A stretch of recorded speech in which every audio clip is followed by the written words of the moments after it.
Debendranagar dumping স্টেশনে 3 দিন ধরে চলছে আগুন।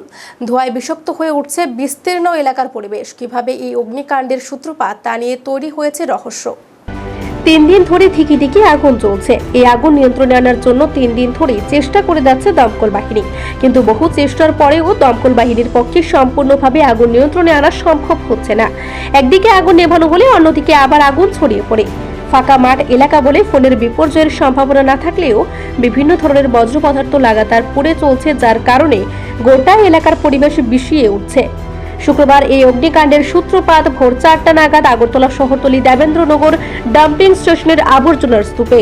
স্থানীয় এলাকার লোকেরা আগুন দেখতে পেয়ে বিষয়টি জানিয়ে দেয় ফায়ার সার্ভিসে। খবর পেয়ে ঘটনাস্থলে গিয়ে অগ্নিকাণ্ডের বিষয়টিতে খোঁজ খবর নেন দমকল কর্মীরা। তারা পরিলক্ষিত করেন গোটা ডাম্পিং স্টেশন জুড়ে 4 থেকে 5 কানি জমিতে আগুন দিকে জ্বলছে। শুক্রবার ছিল পূর্ব ত্রিপুরা সংরক্ষিত আসনের ভোট, তাই এই অগ্নিকাণ্ড নিয়ে যাতে কোনো ধরনের কোনো বিতর্ক তৈরি না হয় তার জন্য ভোর 5টা থেকে বেলা 10টা পর্যন্ত দমকলের 6টি ইঞ্জিন লাগাতার জল দিয়ে আগুন নিয়ন্ত্রণে আনে। আগুন নিয়ন্ত্রণে চলে আসায় দমকলের ইঞ্জিনগুলো দেবেন্দ্রনগর থেকে ফায়ার স্টেশনে ফিরে আসে, কিন্তু বেলা 1টা নাগাদ আবারও দমকল কর্মীরা খবর পায় ডাম্পিং স্টেশনে আগুন পুনরায় ছড়িয়ে পড়েছে। খবর পেয়ে ঘটনাস্থলে চলে যায় এনসিসি ফায়ার স্টেশনের একটি ইঞ্জিন। সেখানে আবারও তারা চেষ্টা করে আগুন নিয়ন্ত্রণে আনার। একটি ইঞ্জিনের পক্ষে আগুন নিয়ন্ত্রণ করতে না পারায় দমকল কর্মীরা পরবর্তী সময় স্থানীয় একটি পুকুর থেকে জল এনে আগুন নিয়ন্ত্রণে আনার চেষ্টা করলেও তারা ব্যর্থ হয়। এই ডাম্পিং স্টেশনে পাশেই রয়েছে একটি সার তৈরির কারখানা। সেখানে বজ্র থেকে সার তৈরি হয়।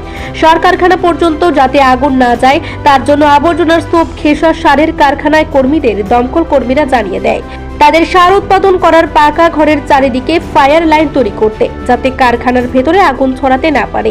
এদিকে ঘটনার খবর পেয়ে ঘটনাস্থলে যায় সাংবাদিকরা।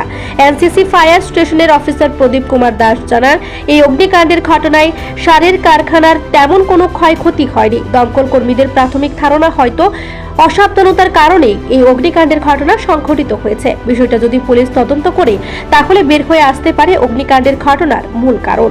এমনিতে এলাকাটিতে বিশেষ করে ডাম্পিং স্টেশনে অগ্নিকাণ্ডের ঘটনা সংঘটিত হওয়ার কোনো কারণ নেই। আবর্জনা স্তূপের মধ্যে কেউ আগুন জ্বেলেছে কিংবা ধূমপান করে কেউ সিগারেট ফেলার কারণে এই অগ্নিকাণ্ড সৃষ্টি হতে পারে বলে মনে করছেন দমকল কর্মীরা। দমকল কর্মীদের তরফে জানা গেছে, ডাম্পিং স্টেশনে আগুন এখনো আবর্জনা স্তূপের মধ্যে ভেতরে ছড়াচ্ছে।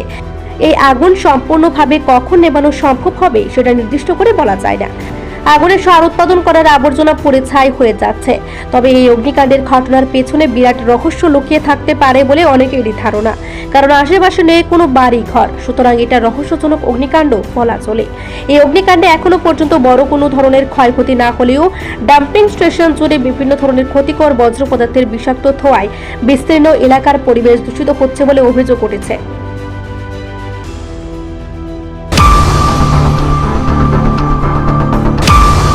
কালকে ভোর 4টার দিকে তারা আমাদের ইনফর্ম করলো যে তারা এখানে নাকি একটা ফায়ার ইনসিডেন্ট হয়েছে।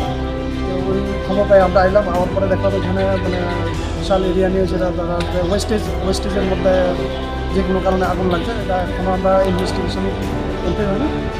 বললে বুঝতে পারবো যে কী বিষয়ে কীভাবে এখানে ইনসিডেন্ট হয়েছে। এখন আমাদের 4টা টিম আছে এখানে। 4টা টিম মিলে আমরা ফায়ার ফাইটিংয়ের রেজমেন্ট করছি। গতকাল থেকে কি অনবরত চেষ্টা করা হচ্ছে দমকল বাহিনীর তরফ থেকে আগুন নেভানোর জন্য? গতকাল থেকে আমরা 3টা ইঞ্জিন কন্টিনিউ ধাপে নেভানোর চেষ্টা করছি, কিন্তু যেহেতু এটা ওয়েস্টেজ বিশাল আকার একটু সময় লাগবে। এখন কত পরিমাণ আগুন নিয়ন্ত্রণে আছে? আগুনটা অ্যাকচুয়ালি নিয়ন্ত্রণে আছে। আগুনের কোনো সমস্যা হচ্ছে এখানে লোকাল পাবলিকের যে ধোঁয়াটা হচ্ছে এটা নিয়েই মেইন সমস্যা। হ্যাঁ, কিন্তু আগুনটা আমাদের নিয়ন্ত্রণে আছে, কিন্তু ধোঁয়াটা তো এখানে প্লাস্টিক ম্যাটেরিয়ালস, যে কারণে ধোঁয়াটা একটু বেশি। ওইটা নিয়েই তাদের সমস্যা। আমরা দেখছি তাদের কতটুকু আমরা হেল্প করতে পারি। আপনার পরিচয়টা স্যার? আমি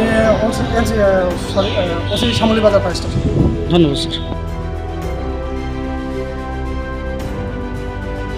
নিজস্ব প্রতিনিধি রিপোর্ট, এশিয়ান টাইমস।